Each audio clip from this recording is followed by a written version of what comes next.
So yesterday I created some cards just out of some A4 crafting card. I don't know what the thickness of this paper is, but it's not unsimilar to the Doreen Virtue cards and the Avalon cards. My Heavenly Guidance cards that I created and had printed online are 4 and they're stiffer. And I think it's recommended 350 to 4, but anyway, these work. So yesterday I just cut these down using this cheap cutter from Amazon. It cost us $3.99. I think it's only supposed to do thin paper up to 200 grams, but it's done the 4. Corner cutter from Amazon, $3.99. Cuts the corners so they're rounded. So anyway, I cut myself a new deck up yesterday to create for tarot. That's going to be the Mind Freezes deck, apparently. And then I'm helping homeschool my granddaughter, who is 7, and she likes visual things. She loves quizzes, anything like that, and she does soak in the information. She's so quick, and it's the way she's being taught by different people in her life.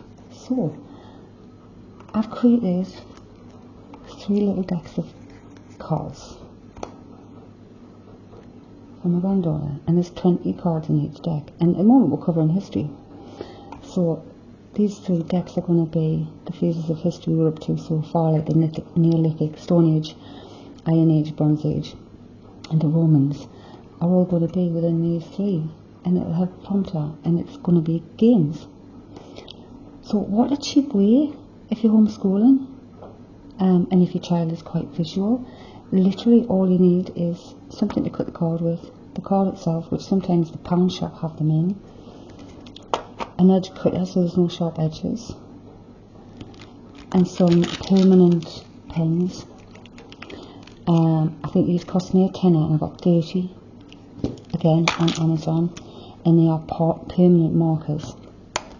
So my original Heavenly deck looked like this, where I just drew the images on, and they are smudge proof.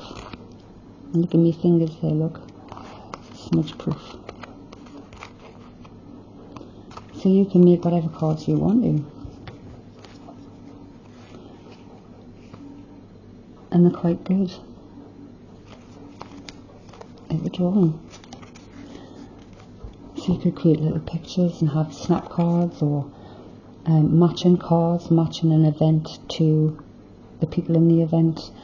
If you're looking at history, which is what I'm going to do, so it's matching tools with the ages, with the right age era, clothing, different things like that to match it, to make it exciting. It's just fun for the kids. So that's another great use for card. So think about it. If this card, if you do manage to go to the pound shop, I mean, there's a pound for it. I've used, and this came from one pack, I used 7.5 cards to get a 44 card big deck, and I think I've used 3 or even 2.5 to get these smaller ones. So these could be used for maths, they could be used for alphabets, they could be used for all sorts of things, and it's such a cheap way, rather than going out and buying, you know, like prompt cards and memory cards. Invest in those pens to create a colourful learning tool for your child. I'm chuffed to bits, and I can't wait to start on these.